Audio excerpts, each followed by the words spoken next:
하나님의 말씀 누가복음 17장 11절부터 19절입니다. 제가 봉독하겠습니다. 예수께서 예루살렘으로 가실 때에 사마리아와 갈릴리 사이로 지나가시다가 한 마을에 들어가시니 나병 환자 10명이 예수를 만나 멀리 서서 소리를 높여 이르되 예수 선생님이여 우리를 불쌍히 여기소서 하거늘 보시고 이르시되 가서 제사장들에게 너희 몸을 보이라 하셨더니 그들이 가다가 깨끗함을 받은지라. 그 중에 한 사람이 자기가 나은 것을 보고 큰 소리로 하나님께 영광을 돌리며 돌아와 예수의 발 아래 엎드려 감사하니 그는 사마리아 사람이라. 예수께서 대답하여 이르시되 열 사람이 다 깨끗함을 받지 아니하였느냐? 그 9은 어디 있느냐? 이 이방인 외에는 하나님께 영광을 돌리러 돌아온 자가 없느냐 하시고 그에게 이르시되 일어나 가라 내 믿음이 너를 구원하였느니라 하시더라. 아멘. 오늘 말씀은 누가복음 17장 11절부터 19절입니다. 내 믿음이 너를 구원하였느니라 라는 제목으로 우리가 함께 하나님의 말씀을 나누겠습니다. 성경에서 이야기하는 믿음은 인격과 인격 사이에서 사용되는 그런 용어입니다. 인격과 인격 사이죠. 그래서 인격체와 기계 이런 게 아니죠. 인격체와 어떤 논리 이런 게 아닙니다. 인격과 인격 사이에서 이루어지는 단어가 이제 믿음이라는 단어예요. 인격과 기계 사이에서는 믿음이라는 단어, 그런 말을 사용하기가 어렵습니다. 믿음은 상호 간에 성립되어져야 하는 그런 용어입니다. 하나님께서 우리를 믿어주시고 또 우리도 하나님을 믿는 것, 그것이 이제 믿음이라고 하는 거죠. 그래서 부모는 자녀를 믿어주죠. 그렇죠? 믿을 수 없는 자녀라 할지라도 부모는 부모이기 때문에 자녀를 믿어주죠. 그리고 자녀는 자기가 잘못해도 부모가 나의 부모라는 것을 믿고 있죠. 그렇죠? 그래서 이용하기도 하고 이제 나쁘게 이렇게 사용하기도 하지만 믿음이라는 단어는 분명히 그렇습니다. 상호 간의 인격과 인격 사이에 상호 간에 이루어지는 그런 것입니다. 하나님이 나를 믿어주신다고 하는 그 말을 우리가 조금 이해할 필요가 있어요. 하나님이 나를 믿어주신다. 내가 뭔가 대단한 게 있어서 나를 믿어주시는 게 아니죠. 하나님은 우리를 낳으셨고 우리를 창조하셨고 우리를 사랑하셨고 우리와 함께 하시는 걸 기뻐하시기에 그래서 우리를 부르시고 우리를 믿어주시고 인내하고 오래 참고 기다려 주시는 것입니다. 그리고 우리는 하나님의 신실하심을 경험하며 믿어가게 되지요. 하나님과 우리 사이에 이러한 신뢰와 믿음의 관계가 형성이 되는 것을 우리 신앙이라고 부릅니다. 부모가 자녀를 믿고 기대하고 헌신하고 또한 자녀는 부모를 믿고 의지하는 그런 관계가 되는 것입니다. 하나님께서 우리를 구원하시고 우리와 동행하시면서 우리에게 믿음을 주셔요. 우리는 하나님께서 나를 위하여 일하시는 것을 경험하고 알아가면서 하나님을 신뢰하게 됩니다. 이런 상호 간에 교통하고 상호 간에 교제하는 이런 비밀이 있는 것이 신앙입니다. 이게 믿음입니다. 이런 신앙이, 이런 믿음이 우리에게 있어야 되는 거예요. 지난 한 주간 한번 돌아보세요. 지난 한 주간 어땠습니까? 하나님께서 우리와 함께 하심을, 하나님께서 나를 도우시고 나를 지키시고 인도하심을 보았습니까? 보았나요? 하나님이 나를 어떻게 대하시고 어떻게 만나주시는지, 그리고 나는 또 하나님을 어떻게 신뢰해 가는지, 그런 상호 간의 교통이 있었나요? 이것을 가져가고 이것을 얻어가는 것이 굉장히 중요합니다. 하나님 우리를 부르시고 우리를 믿어주시고 우리에게 자신을 계속 계시해서 보여주세요.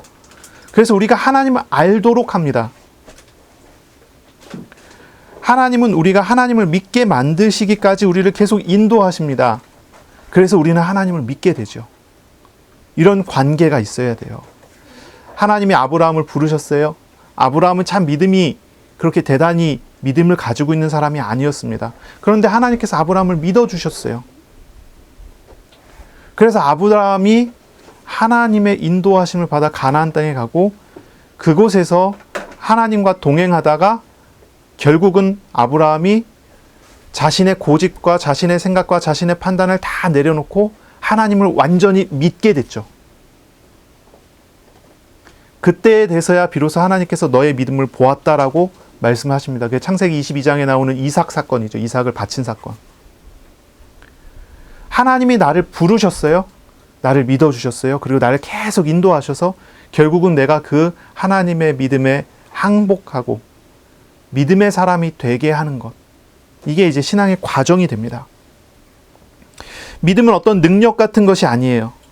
믿음은 어떤 양적인 것 쌓는 것이 아닙니다. 믿음은 뭐죠? 쌓아 올라가는 것이 아니라 믿음은 가진 것을 다 내려놔야 되는 거예요. 정반대의 길이죠. 어떤 사람들은 참 믿음을 갖기 위해서 많은 노력을 해갖고 한 단계 계속 올라가려고 합니다. 하지만 믿음은 그런 게 아니에요. 내가 가지고 있는 것을 다 포기하고 내려놓고 하나님께 다 맡겨야 되는 것입니다. 그것이 믿음이에요. 내 인생이 하나님의 것임을 인정하고 내 인생을 주관하시는 하나님을 인정하고 나를 믿어주시는 하나님을 알고 그 하나님을 신뢰해서 나를 맡기고 말씀을 따라가게 되는 것. 그게 믿음이에요. 그러니까 어떤 수준을 높여가는 게 아니란 말이에요.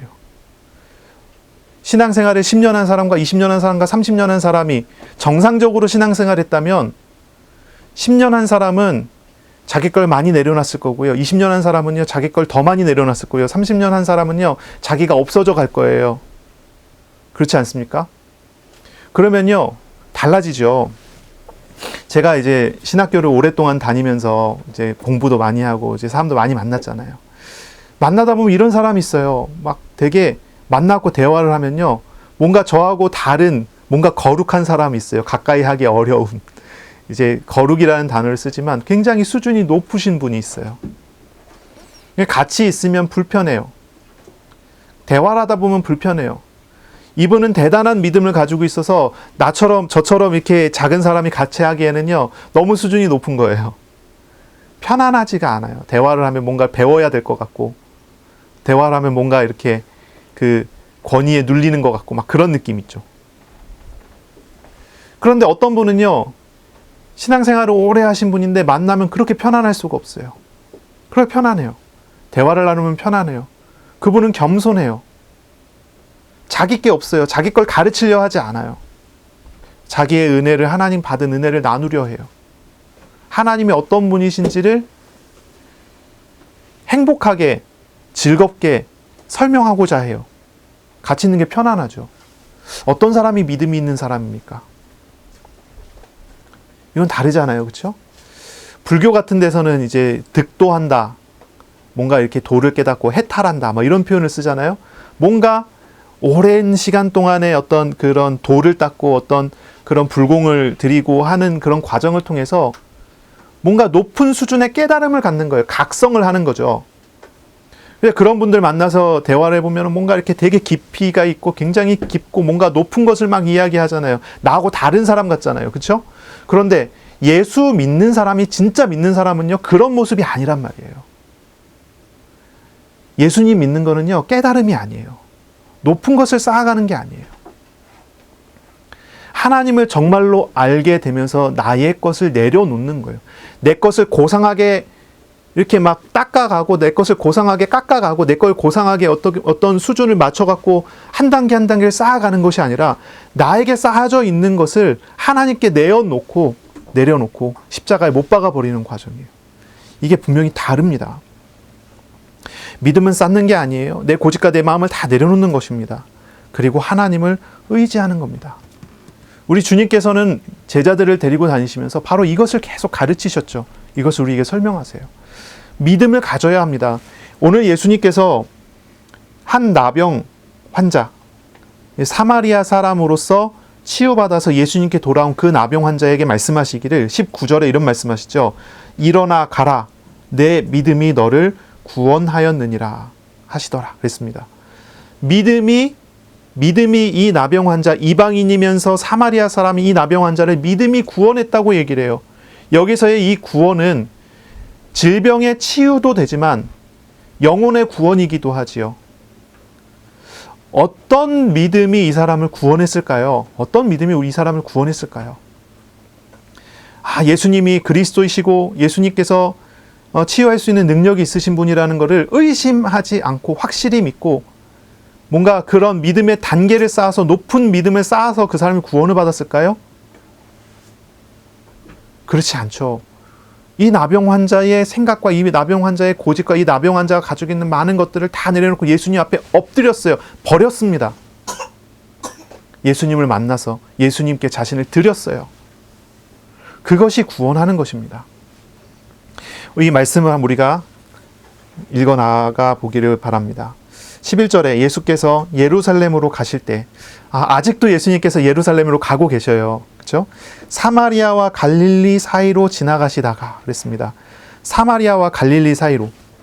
그러니까 어떻게 보면요, 지금까지 이제 9장부터 시작해서 예수님께서 예루살렘으로 출발을 하셨는데 17장까지의 긴 여러 여러 비유와 여러 사역들이 계속 나왔죠. 그것이 이제 예수님이 출발하시고 난 다음에 계속 거기서 머물러서 멀리 떠나지 않고 사마리아 근처에서 굉장한 그 사역들을 계속 하셨다는 그런 얘기죠. 그리고 이제 비로소 떠나가시는 거예요. 그 갈릴리와 사마리아 사이로 떠나가시는 겁니다. 우리가 일반적으로 생각했을 때 갈릴리는 북쪽에 있고 예루살렘은 남쪽에 있으니까 남쪽으로 쭉 내려가면 된다고 생각하는데 이 당시의 길은 그렇지가 않아요. 갈릴리와 사마리아 사이, 그러니까 이제 서쪽 편에서 동쪽 편으로 해서 요단강 건너편을 지나가서 베레아라고 하는 요단강 동쪽 편을 거치고 그리고 다시 요단강을 건너서 여리고를 통과해서 예루살렘으로 올라갑니다. 이것이 이제 일반적으로 갈릴리에 사는 유대인들이 예루살렘으로 가는 여행 코스예요. 예수님께서 그런 여행 코스 그대로 가시는 겁니다. 12절에 한 마을에 들어가시니 나병 환자 10명이 예수를 만나 멀리 서서 소리를 높입니다. 한 마을에 들어가세요. 이제 갈릴리와 사마리아 사이의 경계 지역, 거기에서 한 마을이라 그러면은 어느 정도로 추측해 볼 수 있냐면 아마 데가볼리라고 하는 큰 10개의 이제 로마의 도시가 있습니다. 헬라 도시이면서 로마 도시가 되는 그런 도시가 있습니다. 그 10개의 데가볼리의 큰 도시 주변에 있는 알려지지 않은 작은 마을로 생각을 할 수가 있을 겁니다. 거기에 10명의 나병 환자가 예수님을 찾아와요. 이 나병 환자 우리가 잘 알죠. 이제 우리가 문둥병이라고 하는 그런 병입니다. 지금은 우리가 한센병이라고 하는 그런 병이에요. 세포 단위부터 죽어갖고 고통도 없이 피부에서부터 시작해서 온 몸이 사주가 떨어져 나가는 어떤 그런 질병이죠. 지금은 치료약이 있기 때문에 바이러스를 잡아버리면은 이 병이 진행이 되지 않고 나을 수가 있습니다. 근데 이미 진행이 돼갖고 손발이 떨어지고 얼굴이 떨어지고 이런 상황은 사람은 거기에서 딱 멈출 뿐이겠죠. 근데 이 당시에는 그런 치료제가 하나도 없고 이런 문제가 없어요. 성경에는 이 나병이 뭐라고 이야기하냐면 부정한 병이라고 합니다. 부정한 병. 이 병은 아무나 걸리는 것이 아니에요. 아무나 걸리는 병이 아니고 부정한 사람, 죄로 인한 그런 부정함에 대한 어떤 그런 징계로서 선포가 되어 있고 그렇게 알려져 있는 그런 병입니다. 사실 이제 나병 환자만 부정한 것은 아니죠. 우리 모두가 다 부정한데 부정한 사람들 중에 이 나병 환자라고 하는 사람은 이 부정함이 그런 질병으로 그렇게 나타나는 그런 모습인 것이죠. 자, 이 나병 환자가 부정한 사람들로 취급됐기 때문에 이런 사람들은 마을에 들어갈 수가 없습니다. 그래서 마을 밖에 떨어져서 생활을 해야 되죠. 그래서 예수님께서 한 마을에 들어갔는데 이 나병 환자가 예수님을 만나 멀리 섰다 하는 얘기는 예수님께서 가시는 코스에, 예수님께서 가시는 길에 이 나병 환자들이 모여서 사는 작은 마을이 있었던 것 같아요. 이제 그쪽 편으로 예수님께서 가신 것으로 보입니다. 자, 이 사람들은 이제 예수님 오시는 걸 보고 멀리 서서 소리를 질렀습니다. 율법에 기록된 대로 50걸음 이상 떨어져서 소리를 질렀을 것 같아요. 이 사람들이 얘기합니다. 보시고 13절에 소리를 높여 이르되 예수 선생님이여 우리를 불쌍히 여기소서라고 부릅니다. 예수님이라고 하고 선생님이라고 합니다. 선생님이라는 단어는 에피스타테스라고 하는 헬라어 단어인데 이 단어는 누가복음에만 사용됩니다. 이제 다른 성경에 보면 랍비라고 부르잖아요. 근데 이제 이 누가복음에만 나오는 단어로 여기는 이제 선생님이라고 번역을 했는데 제자들이 예수님을 부르는 호칭이에요. 제자들이 예수님을 부르는 호칭. 다른 사람들은 예수님 이렇게 호칭하지 않습니다. 그런데 특이하게 이 나병 환자들은 예수님을 그렇게 불러요. 에피스타테스. 이 단어는 기적의 권위를 행사하는 사람을 가리키는 그런 용어입니다. 기적의 권위를 행사하는 사람. 그러니 이제 신적인 권위가 있다고 생각하는 그런 사람에게만 사용할 수 있는 그런 단어로 이제 돼 있는 거죠. 그래서 제자들만이 예수님을 그렇게 호칭을 했는데 이 나병 환자 10명이 예수님을 이렇게 불러요. 그래서 어떻게 보면 이 사람들 어떤 사람들이냐면 그냥 예수님에 대한 일반적인 소문을 듣고 온 사람보다는 조금 더 예수님에 대해서 알고 있는 그런 사람인 것 같아요. 예수님을 그냥 질병을 치료하는 분으로만 생각한 것보다는 예수님을 구원하시는 분으로 받아들일 준비가 되어 있는 그런 모양인 것 같아요. 이 호칭으로 봤을 때는. 그래서 예수님께 와서 예수님 우리를 불쌍히 여겨 주십시오라고 외치는 것입니다. 불쌍히 여겨달라. 하나님만이 은혜와 긍휼을 베풀 수 있잖아요. 그렇죠?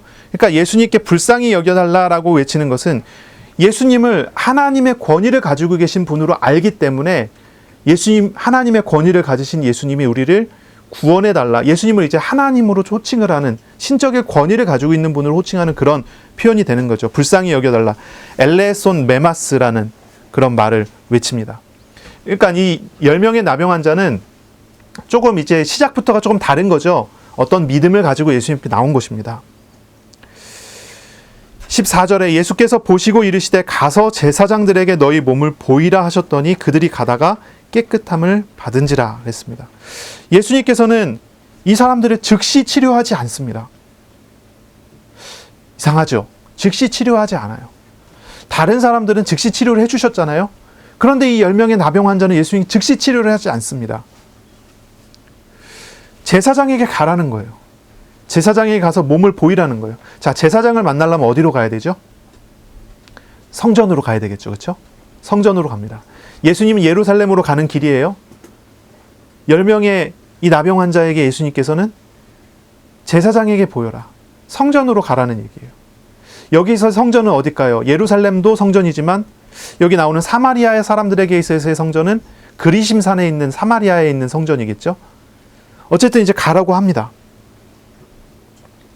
율법에 의하면 나병에 걸렸다가 나은 사람은 제사장의 판단을 받아야 하죠.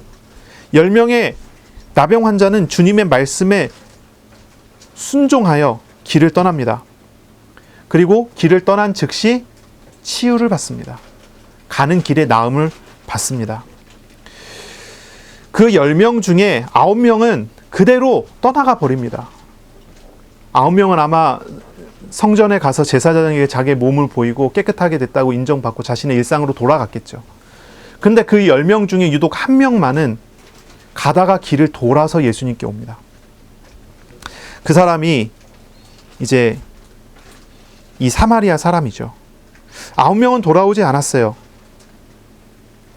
아마 이 사람들은, 이 9명은요, 치유하시는 하나님을 만나러 나온 게 아니라 하나님이 이루어 주시는 치유를 만나기 위해서 나온 사람이 아니었을까 싶어요. 그래서 치유받기 위해서 왔기 때문에 치유받았으니까 더 이상 하나님이 필요가 없죠. 그래서 돌아간 거죠. 하지만 한 명 이 사마리아 사람은 치유하시는 하나님을 자기가 만났다는 사실을 알았기 때문에 치유받은 것도 감사하고 좋은 것이지만 그거보다 더 중요한 치유하시는 하나님을 만나러 나온 것이죠. 돌아오며 하나님께 영광을 돌리며 그 하나님 앞에 무릎을 꿇고 엎드려 감사를 드립니다. 그때 예수님께서 이 사람에게 일어나 가라, 너의 믿음이 너를 구원하였다라고 선언을 하십니다. 바로 이게 오늘 나오는 이 본문의 내용이, 전반적인 이 흐름이 이렇게 나타납니다. 여기서 우리가 몇 가지를 좀 살펴볼 필요가 있어요. 예수님께서 왜 이상한 가르침을 주셨을까라는 질문부터 시작을 해보겠습니다. 예수님께서 이 10명의 나병 환자에게 치유를 즉시 하시지 않고 제사장에게 가서 보이라라고 말씀하신단 말이에요. 왜 그렇게 하셨을까요? 이 본문과 이 내용과 비슷한 것이 구약에 한 군데가 있습니다. 구약에 한 군데가 있어요. 아람 나라 장군이었던 나아만 장군이라는 사람이 문둥병에 걸렸습니다. 이 나병에 걸렸습니다. 그때 이 나아만 장군은 겉으로는 굉장히 화려한 사람이지만 집에 와서 갑옷을 벗으면 이제 나병이 여기저기 막 하얗게 피부랑 이런 것들이 이제 올라오는 그런 상황인 거죠. 자신의 인생은 절망 속에 있는 그런 사람이죠. 그런데 그 집에 이스라엘에서 데리고 온 여종이 한 명 있었는데 이 여종이 거기에서 그 모습을 보고 엘리사 선지자에게 가면은 나을 수 있다는 그런 말을 합니다. 하나님께서 세우신 선지자가 있는데 그 사람에게 가면 나을 수 있다. 그 말을 듣고 이 나아만 장군이 엘리사를 찾아가죠. 아람 왕에게 가서 허락을 받고 엘리사를 찾아갑니다. 그때 엘리사가 뭐라고 합니까? 요단강에 가서 몸을 7번 씻으라고 합니다. 7번 몸을 담갔다가 빼라고 합니다. 그 말을 듣고 이 나아만이 화를 내죠. 자기네 나라에 더 좋은 강이 있다는 것이죠. 그런데 왜 여기서 이러느냐? 근데 주변 사람들이 만류를 합니다. 여기까지 왔는데 한번 해보자. 하고 난 다음에 화를 내도 하고 난 다음에 돌아가도 안 되면 돌아가도 괜찮지 않냐? 나아만 장군이 거기서 옷을 벗고 갑옷을 벗고 요단강에 6번 들어갔다 나오는데 조금도 나아지지 않죠. 하지만 마지막 7번째 들어갔다 나오니까 깨끗하게 치유를 받습니다. 그때 나아만 장군은 하나님의 하시는 일을 본 거죠. 그리고 하나님께 영광을 돌리죠. 그런 장면이 있어요. 비슷한 것 같아요. 10명의 나병 환자가 예수님께 나왔는데 예수님께서는 이들에게 제사장에게 그냥 가라고 합니다. 깨끗하게 된 것에 대한 선언도 하지 않았습니다. 그냥 가라고 합니다. 이해하기 어렵죠. 이해하기 어렵습니다. 왜 그렇게 해야 될까요? 왜 그런 모습으로, 왜 그렇게 나가야 할까요? 이렇게 말씀하시는 것은 나병 환자로 하여금 어떤 거룩한 의식적인 행위나 권위가 있는 어떤 선포나 아니면 예수님으로부터 오는 어떤 부들부들 떨만한 카리스마 뭐 이런 것이 아니라 인격적이신 하나님을 알게 하기 위한 목적이 있는 것이 아닌가 싶어요. 인격적인 하나님을 만나게 하는 그런 목적. 아마 나아만 장군은 소문난 선지자의 능력을 기대하고 나왔겠지요. 하지만 나아만 장군은 소문난 그 선지자의 능력은 전혀 경험해 보지 못합니다. 하지만 온천하 만물을 다스리시는 인격적이신 하나님을 요단강에서 경험하게 되죠. 그러므로 치유 이후에 나아만은 엘리사 선지자의 능력을 칭송하지 않고 이스라엘의 하나님을 경외하는 사람이 그런 사람이 됩니다. 하나님께서 자기 자신을, 하나님 자신을 보이시는 그런 장면이었죠. 이 10명의 나병 환자에게 예수님께서 명령하시고 가르치신 것은 분명히 이런 부분이 있었을 것 같아요. 우리가 어떤 사람의 능력과 사람의 권위와 사랑의 카리스마와 어떤 의식적인 행위가 아니라 하나님이 하시는 일을 보게 하는 것입니다. 우리가 생각하면 그렇잖아요. 내가 어디가 아파요? 그러면 하나님께서 치유하신다 그러면 어떤 것을 상상합니까? 어떤 능력이 있으신 분이 아픈 부위에 손을 얹고 기도하면 치유와 하나님의 능력이 나가고 치유가 이루어질 것이다. 그렇지 않습니까? 10명의 나병 환자가 예수님께 나왔다. 그럼 우리가 무엇을 기대합니까? 아마 이 성경을 읽는 사람들도 그런 것을 기대하지 않았을까요? 이제 이 누가복음을 누가가 써갖고 이걸 보냈잖아요. 그렇죠? 데오빌로 각하에게 이걸 보냈단 말이에요. 데오빌로라는 사람이 누군지 잘 몰라요. 근데 아마 어떤 능력 있고 어떤 위치가 높은 고위공직자 중에 한 명이 아닐까 이렇게 추측하기도 합니다. 그 사람이 이 성경을 읽을 때 나병 환자 10명이 예수님께 나왔습니다 라고 하는 그 구절을 딱 읽었을 때 지금까지 우리가 딱 읽어왔었던 것처럼 어떤 상상을 할까요? 아, 이 사람 예수님께서 치유하시겠구나. 예수님께서 어떤 행위로 치유하실까? 손을 얹으실까? 어떤 일을 하실까? 실로암 목가에서 앞을 보지 못하는 사람을 이렇게 침을 섞어서 이렇게 해주셨잖아요. 그 눈을 봤단 말이죠. 뭐 그런 게 아니었을까? 예수님께서 어떤 행위를 통해서, 어떤 거룩한 행위를 통해서, 어떤 거룩한 의식을 통해서 그걸 이루어졌을까? 그렇다면 우리도 예수의 이름으로 그런 걸 해볼 수 있잖아요. 그렇죠? 한번 해보자 이렇게 하지 않겠어요? 그런데 좀 이상해요. 예수님께서는 그냥 명령하실 분이에요. 이야기하실 분이에요. 가라는 겁니다. 제사장에게 가라는 겁니다. 치유하는 어떤 행위와 어떤 능력도 없습니다. 어떤 모습도 나타나지 않습니다. 그냥 가래요. 가래요. 그래서 이 사람들은 이제 떠났습니다. 떠나는 중에 길 가다가 갑자기 무릎 꿇고 갑자기 성령이 내려갖고 거기서 막 기도해서 치유받았을까요? 아니에요. 이 사람들이 떠나서 그냥 가는데 길을 가는데 놔버렸다니까요. 어떤 매개체가 없어요. 어떤 게 없어요. 그냥 놔버렸어요. 나만 장군은 더러운 요단강에 7번 들어갔다 나왔어요. 별 매개체가 될 수 없는 것 같은 그곳에 들어갔다 나왔어요. 근데 이 사람은 그런 매개체조차 없어요. 이 사람들은 뭘 경험할까요? 어떤 걸 알게 할까요? 하나님을 알게 하는 거예요. 어떤 의식이나 어떤 사람이나 어떤 행위를 의지하지 않고 하나님을 믿으라고 하는 그런 모습이죠.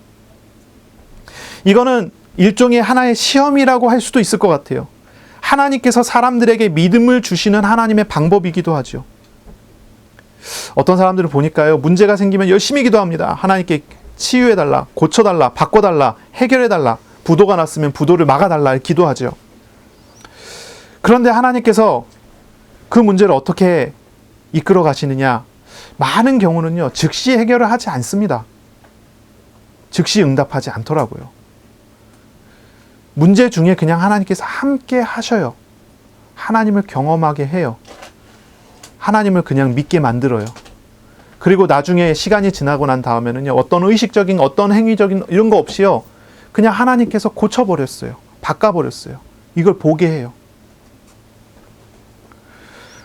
하나님께서 어떤 일에 응답과 결론을 빨리 내려주시면 쉽고 편안하게 뭔가 우리가 살 수 있잖아요. 그런데 하나님께서는 그렇게 잘 안 하시는 거예요. 하나님께서 일하심을 알게 하시기는 하는데 문제는 끝내지 않아요. 문제를 계속 길게 이끌어가요. 문제 속에서 하나님이 동행하자고 하시는 그런 내용이에요. 이런 과정을 통해서 우리는 하나님을 경험하고 하나님께 우리 자신을 완전히 맡길 수 있는 훈련을 하게 되는 그런 모습인 거죠. 요셉이 노예 생활을 하고 감옥 생활을 하잖아요. 하나님께서 함께 하심을 알게 하세요. 그런데 왜 하나님은 요셉을 노예에서 나오게 하지 않을까요? 감옥에서 나오게 하지 않을까요? 이것이 더 유익하기 때문이에요. 이것이 훨씬 더 유익하기 때문이겠죠. 어떤 사람들은 요셉을 바라보며 요셉의 상황이 된다면 낙심할지도 모르겠습니다. 하나님이 함께 하시면 뭐하나? 아직도 노예인데 이렇게 생각할지도 모르겠어요. 그런데 하나님은요, 이런 어떤 과정들을 통해서 노예라는 신분보다도 더 큰 하나님의 자녀됨을 가르치려고 하세요. 알게 하려고 하세요. 하나님이 누군지를 알고 어떤 문제가 있어도 문제보다도 훨씬 더 크신 하나님을 경험하도록 만들려고 하는 것이죠. 그런 것 아닌가 싶어요. 제가 예수님 믿고 목회자로 부름을 받고 난 다음에 몸에 질병이 있었습니다. 10년 동안 가지고 있었어요. 심장이 안 좋았고 혈압이 높았고 하여튼 그랬습니다. 그런데 지금은 다 치유받았어요. 제가 10년을 돌아보면요, 저는 많이 불편했습니다. 많이 불편했어요. 그 질병 때문에 저는 많이 불편했어요. 다른 사람들 뛰면 전 걸어야 되잖아요. 그렇죠? 똑같이 걸었는데 저는 앉아서 한참 쉬어야 되잖아요. 뭐 이런 게 있단 말이에요. 그런데 저는 그 질병이 있었기 때문에 저는 하나님을 잘 경험하고 알아갈 수 있었어요. 저는 질병이 있었지만 제가 가진 불편함보다 하나님의 함께 하심이 더 크다는 걸 언제나 경험하고 있었어요. 10년간. 그리고 제가 치유받을 때는 아무도 몰라요. 언제 치유받았는지도 몰라요. 그냥 길을 가다 보니까 치유를 받아버렸어요.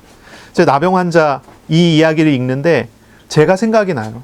저의 모습이 생각이 나요. 하나님이 이렇게 하셨었지. 이 생각이 나요. 그 과정이 중요한 거예요. 이 나병 환자들이 예수님의 명령을 받고 제사장에게로 길을 떠납니다. 갈등하지 않겠어요? 가면서 갈등할 거예요. 왜 예수님이 치유하지 않았을까? 중풍병자도 그냥 일으키셨고, 그렇잖아요. 혈루증 여인도 치유하셨고, 앞을 못 보는 사람도 눈 뜨게 해주셨고, 예수님께서 많은 치유와 많은 기적과 많은 일들을 다 행하신 것을 우리가 듣고 보고 알았는데, 그래서 예수님께 나와서 예수님을 신적 권위를 가지신 분으로 믿고 인정하고 하나님께 구하듯이 불쌍히 여겨주십시오라고 우리가 요청을 했는데 예수님께서 치유를 하지 않아요. 그냥 제사장에게 가라고 이야기할 뿐이에요. 이들은 믿기는 믿어요. 예수님이 하나님이신 걸 믿고 이들은 하나님의 권위와 능력을 믿기는 믿어요. 근데 즉시 치유는 일어나지 않아요. 이 사람들은 예루살렘으로 길을 떠나서 가고 있습니다. 가는 중간에 갈등도 하고 고민도 하지 않겠어요? 왜 즉시 치유를 하지 않으실까? 왜 나를 빨리 낫게 하지 않으실까? 그런데 가는 길에 경험하긴 합니다. 하나님 살아계신 거를. 치유가 일어났습니다. 너무나 편안하게 그냥 치유가 돼버렸습니다. 길을 가던 중에 돌아보니까요, 하얗게 일어났던 피부들이 깨끗해집니다. 치유가 됐어요.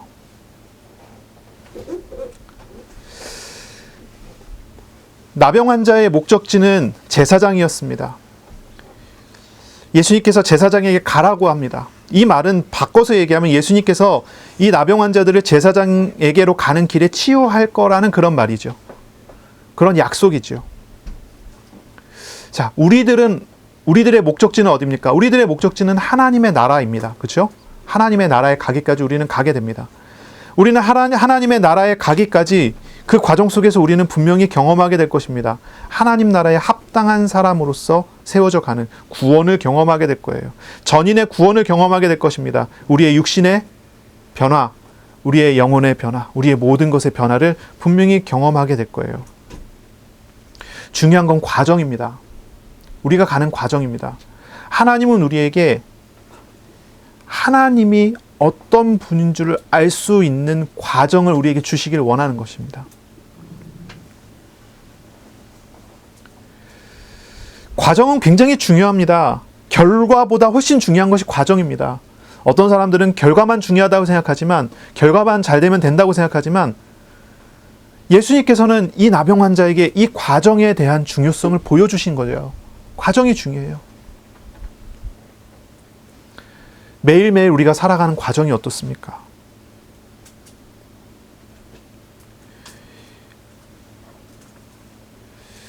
주님은 우리가 문제 해결보다 훨씬 더 중요한 실상을 그 길 속에서 보기를 원하십니다. 우리가 우상을 떠나, 문제를 떠나 우리에게 오신 하나님이 어떤 분이신지, 나를 어떻게 사랑하시는지를 알리려 하십니다. 알게 하려 하십니다. 이게 중요합니다. 우리는 하나님을 언제나 경험하잖아요. 그렇죠? 근데 우리는 항상 또 한쪽엔 불만이 있어요. 하나님께서 큰 데서 응답을 주시면 우리가 얼마나 감사할 텐데, 하나님께서 항상 작은 곳에 응답을 주셔서 하나님을 경험하는 일로만 하나님께서 하시잖아요. 큰 빚이 있는데 하나님께서 큰 빚을 한꺼번에 다 갚아주시면 얼마나 좋아요. 하나님께서는 큰 빚을 한꺼번에 갚아주시지 않고 막상 맞닥뜨린 이자 갚는 것을 하나님의 손길로 경험하게 만들어주잖아요. 그러면 하나님의 응답을 받았으니 하나님 감사합니다라고는 하지만 근본적인 문제는 그대로 있는데요. 근데 하나님이 그걸 요구하시는 거라니까요. 그걸 하나님께서 원하시는 거라니까요. 그걸 통해서 하나님은 저 영원한 세계에 하나님의 권위, 하나님의 능력, 인격적이신 하나님을 알게 하기를 원하는 거예요. 이거를 우리가 알아가야 합니다. 알아가야 합니다. 네. 자, 이제 한 명은 돌아왔습니다. 9명은 돌아오지 않았습니다. 떠나갔습니다. 10명의 나병 환자 모두에게 동일한 치유가 일어났습니다. 하지만 9명은 돌아오지 않았고 1명만 돌아왔습니다. 이렇게 된 이유는 분명하죠. 목적이 달랐기 때문이에요. 그리고 내용이 달랐기 때문입니다. 그 과정 속에서 어떤 사람들은 자기 자신을 계속 쌓아갔습니다. 어떤 사람들은 자기 자신을 쌓아갔어요. 어떤 사람은요, 자기 자신을 버렸습니다. 9명은 자신을 쌓아갔습니다. 하나님의 치유를 구했고 치유를 만났습니다. 그런데 1명은 치유보다 치유하시는 하나님을 만났습니다. 이게 달라요. 어느 날 제가 집에서 이제 TV를 이렇게 틀어갖고 보다가 기독교 방송이 딱 틀어졌는데, 기독교 방송에 나오는 이제 그 내용을 이렇게 가만히 앉아서 듣는데, 그 이제 설교하시는 목사님인가요? 전도사님인가요? 하여튼 그분이 이제 막 설교를 막 하는데 그런 얘기를 하는 거예요. 하나님이 함께 하십니다. 근데 조용해요. 하나님이 함께 하시면 우리가 복 받습니다. 아멘 해요. 제가 그때 그걸 보면서요, 좀 뭐라 그럴까요? 그 충격이었다고 해야 될까요? 어떤 뭐라 그럴까요? 뭔가 이렇게 깨달음이 오더라고요. 아, 사람들은 하나님이 함께하는 걸 별로 원하지 않구나. 사람들은 하나님의 복 받는 걸 원하구나. 이 생각이 들더라고요. 하나님의 축복이 중요합니까? 하나님이 중요합니까? 무엇이 중요한가요? 9명은 축복이 중요했어요. 그래서 떠났단 말이죠. 한 명은 하나님이 중요했어요. 그래서 돌아왔어요. 여러분은 어떤 사람이십니까? 이걸 찾아야 돼요. 이걸 찾아야 돼요. 우리가 기도하는 거, 우리가 예배 드리는 거, 이걸 통해서 우리는 뭐 해야 됩니까? 하나님 만나야 돼요. 하나님 만나는 게 우리에게 중요합니다. 사탄은 자꾸 거짓말을 합니다. 거짓말해요. 본질이 아니라 주변의 것을 보게 합니다. 그래서 실족하도록, 넘어지도록 자꾸 유도합니다. 하나님을 대체할 만한 매력적인 것을 자꾸 우리에게 갖다 줍니다. 하나님을 대체할 만한 다른 것들을 자꾸 가지고 옵니다. 또 거기에는 하나님의 이름이 붙어 있으니까 그것이 하나님인 것처럼 생각하게 만듭니다. 하나님이 주신 돈, 이러면 뭐가 더 중요한 거죠? 하나님이 중요하잖아요. 근데 돈을 붙잡습니다. 이건 하나님이 주신 거야 하고 돈을 붙잡습니다. 그게 우상이 돼버려요. 매력적인 걸 가져옵니다. 그런데 하나님이 아닌 다른 걸 갖다가 붙여놓습니다. 기도는 하나님을 만나는 거잖아요. 그렇죠? 기도를 통해서 우리는 하나님을 대면하여 만나서 하나님과 함께 해야 됩니다. 그런데 기도라고 하는 행위를 자꾸 부각을 시킵니다. 그래서 나는 기도했어. 이게 자신을 이끌고 가게 합니다. 사실 기도하는 행위가 아니라 하나님을 대면하여 만나는 거가 훨씬 중요하잖아요. 이런 식입니다. 자꾸 그렇게 이끌어갑니다. 바리새인들의 율법주의가 왜 나옵니까? 하나님이 아닌 의식으로 하나님을 대체해버리는 것입니다. 하나님이 아닌 율법으로 하나님을 바꿔버리는 거예요. 하나님이 주신 거라고 하는 이유를 붙여서 하나님을 저리 멀리 치워버리고 그 행위만 따라가게 되는 것이죠. 현대 한국 교회, 세계 교회에 만연한 신비주의 똑같지 않습니까? 어떤 체험과 어떤 기적과 어떤 경험만 남고 하나님은 없습니다. 하나님이 없어요. 그리고 우리 주변에 있는 많은 번영신학들, 뭐 부유해져야 된다. 예수 믿으면 부유해야 된다. 사실 예수 믿었을 때 부유해야 될까요? 정말로 한번 생각해 보세요. 하나님의 자녀는 부유해야 되나요? 자, 저희 아이들이 셋이 있습니다. 우리 세 아이가 있는데 어떤 아이는 지갑에 돈이 많습니다. 어떤 아이는 돈이 좀 적어요. 그러면 생각해 보세요. 돈이 많은 아이는 부유하겠죠. 돈이 적은 아이는 좀 가난하겠죠. 그런데 이 아이들이 저와 함께 있는 이상 돈 걱정할 필요가 없습니다. 당연하죠. 필요한 걸 다 채워줄 거 아니에요. 그렇죠? 당연한 겁니다. 하나님과 함께 하는 사람이 돈이 많이 있어도 좋고 돈이 없어도 좋습니다. 왜냐하면 함께 하시는 하나님이 때에 따라 도우시고 채우시고 인도하시고 좋은 것을 주시기 때문입니다.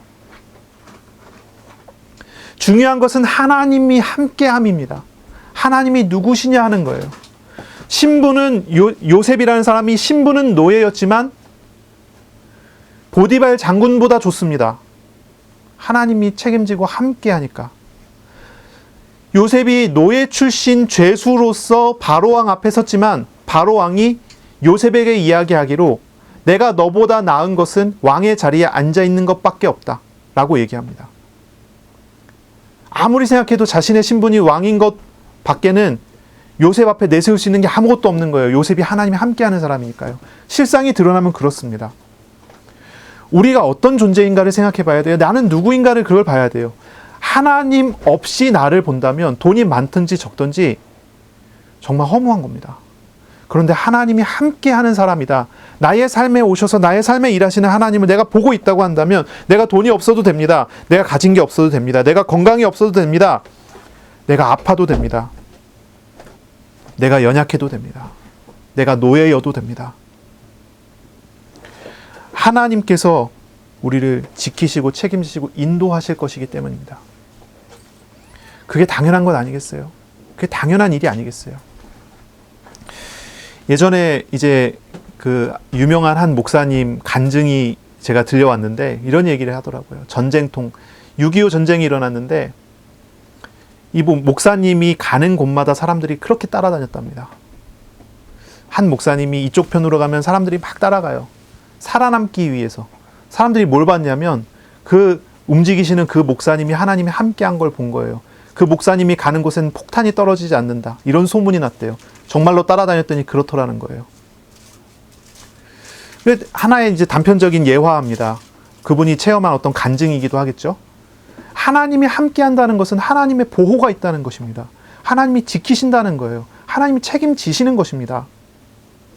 전쟁통에 있어도 괜찮은 것 아닙니까?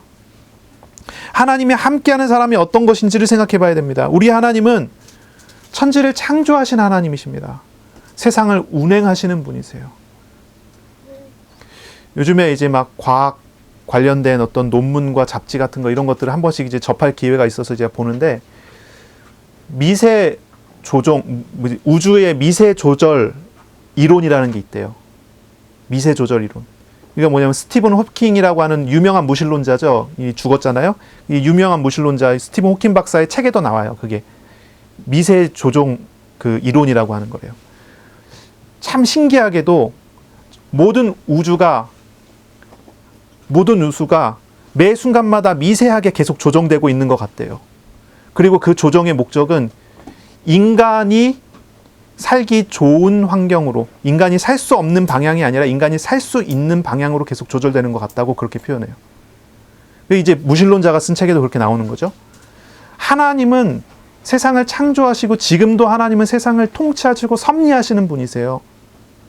그렇지 않습니까? 근데 그 하나님이 나의 하나님, 나의 주님이세요. 나를 자녀로 삼으시고 나를 사랑하셔서 나를 위해 자기 목숨을 내어주시는 하나님이세요. 선하신 뜻대로 나를 이끌어 가시고 선하신 뜻대로 나를 인도하시는 그런 하나님이세요. 그 하나님을 우리가 알아가야 되지 않겠습니까? 잘 생각해 보세요. 우리가 오늘 예배 드립니다. 오늘도 지금 이 예배 드려요. 우리가 여러 번 반복했지만 또 이야기를 해야 되겠어요. 말씀을 듣습니다. 우리는 말씀을 들으면요, 자연스럽게 나의 마음에 맞는 말씀을 붙잡으려고 하잖아요. 내 마음에 감동시키려고 하는 어떤 그런 말씀을 들으려고 하잖아요. 때로는 내 마음에 거슬리는 말은 듣고 안 들으려고 하고 듣기 싫어하고 피하려고 하기도 하죠. 그렇죠?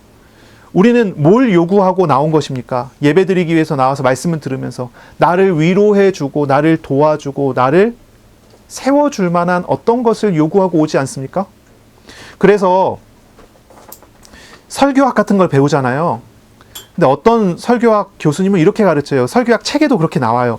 뭐라고 하냐면 청중들의 필요를 채워줘라. 이런 거예요. 위로가 필요한 청중들이 모였다 그러면 위로하라는 거예요. 확신이 필요한 청중들을 만났다는 확신을 주라는 거예요. 뭔가 이렇게 답답한 사람들에게는 자유할 수 있는 어떤 통쾌하게 마음을 풀 수 있는 그런 설교를 하라는 거예요. 그리고 실제로 그런 설교는요, 많이 연구돼서 나왔고요. 그런 설교를 통해서 부흥된 교회들이 많아요. 또 이런 얘기를 해요. 설교학 교수님이 제 학부 때 들었던 얘기인데, 강남에 가서 목회하면요, 강남에서는 이런 식으로 설교를 해야 된대요. 왜냐면 거기 모여있는 사람들은 그런 사람들이니까. 그런데 강북에 가서 사역하고 설교를 하면요, 강북에 있는 사람들에게는 또 다르게 설교해야 된다는 거예요.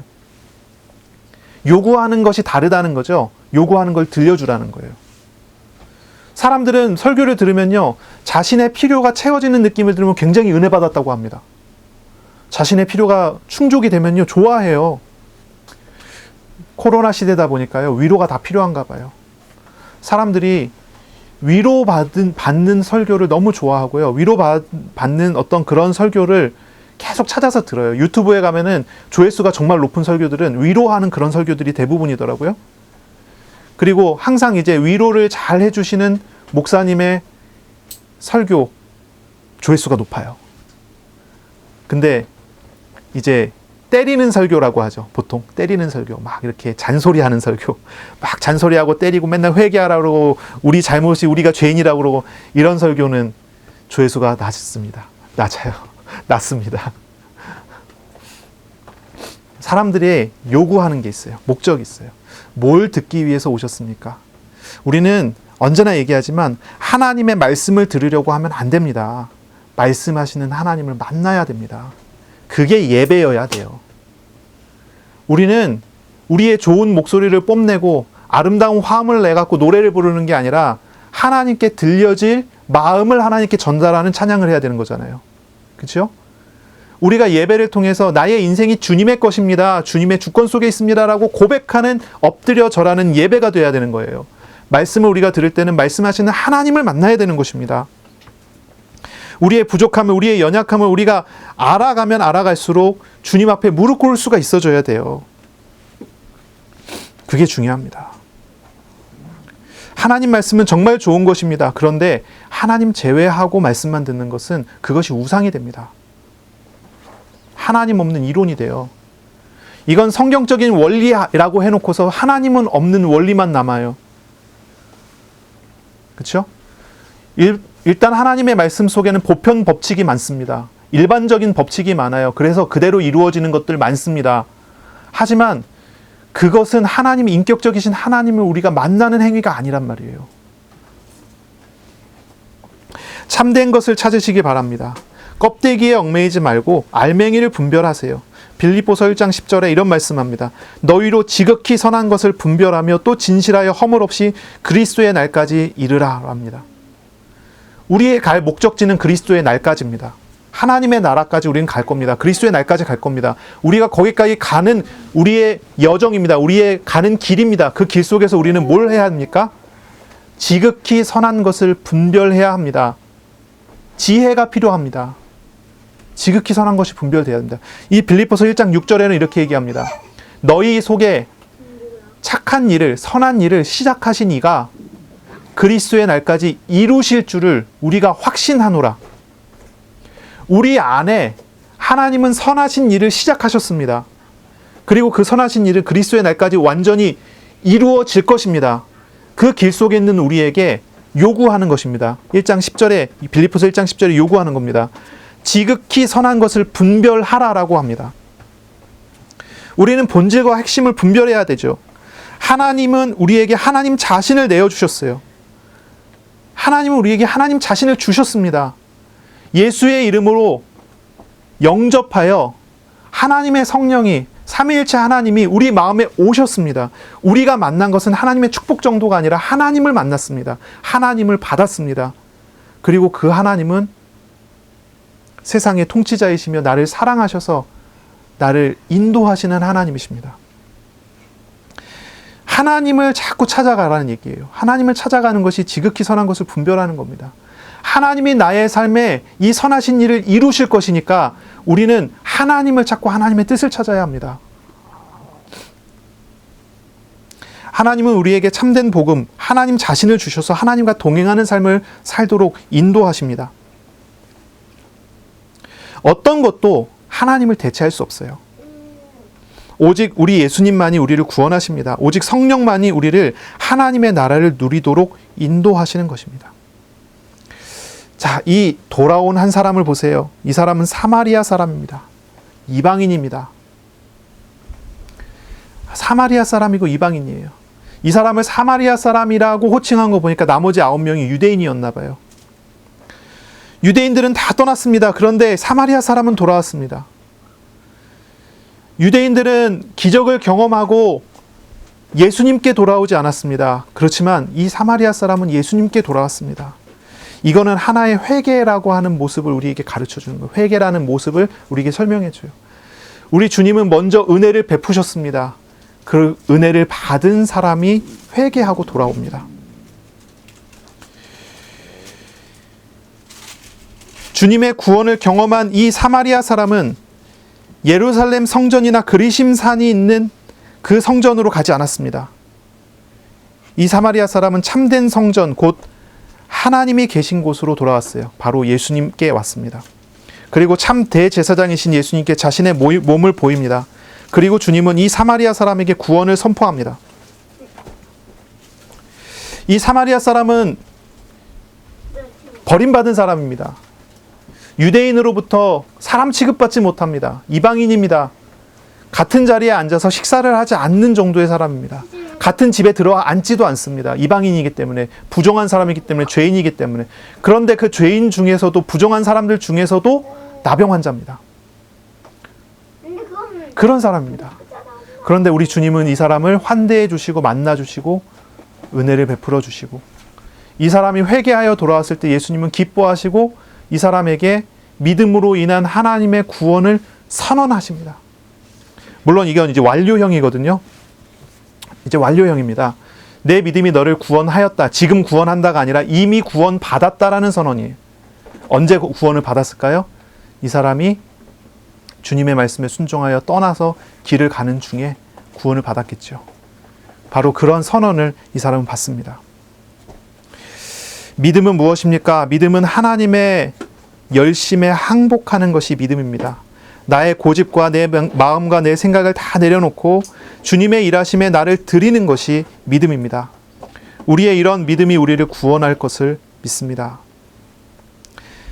이 구원은, 우리의 영혼 구원은 이미 이루어졌고요. 우리의 삶을 구원하는 것, 성화를 이야기하기도 하죠. 삶의 구원, 우리의 삶을 늘 도우시는 하나님을 알게 될 것입니다. 날마다 우리의 연약함을 도우시고 우리를 하나님의 나라의 백성다운 삶으로 인도하실 것을 믿습니다. 이번 한 주간 말씀을 묵상하세요. 말씀하신 하나님과 동행하시기를 바랍니다. 껍데기에 얽매이지 말고 참되신 하나님과 하나님의 뜻을 따라 살아가는 한 주간이 되시기를 바랍니다. 하나님의 도우심과 위로가 늘 함께하는 주간이 되기를 예수님의 이름으로 축원합니다. 아멘. 기도하겠습니다. 하나님 감사합니다. 우리에게 말씀하셨습니다.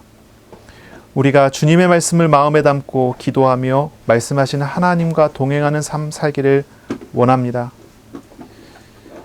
우리에게 주님을 더욱 알아갈 수 있는 지혜를 주옵소서. 믿음을 온전히 갖고 우리 자신을 주님께 맡겨 주님을 의지하는 삶 살도록 은혜 내려 주옵소서. 우리의 삶 속에 하나님을 인격적으로 늘 교제하는 우리들이 다 될 수 있도록 복 내려 주옵소서. 연약한 가운데 살아가고 있습니다. 부족한 가운데 살아가고 있습니다. 그러나 하나님이 함께 하심을 알므로 하나님의 나라를 살아가는 비밀이 있게 하여 주옵소서. 감사하며 예수님 이름으로 기도합니다. 아멘. 우리 구주 예수 그리스도의 은혜와 하나님의 사랑하심과 성령의 교통하심이 이제로 영원까지 항상 함께 있을지어다. 아멘.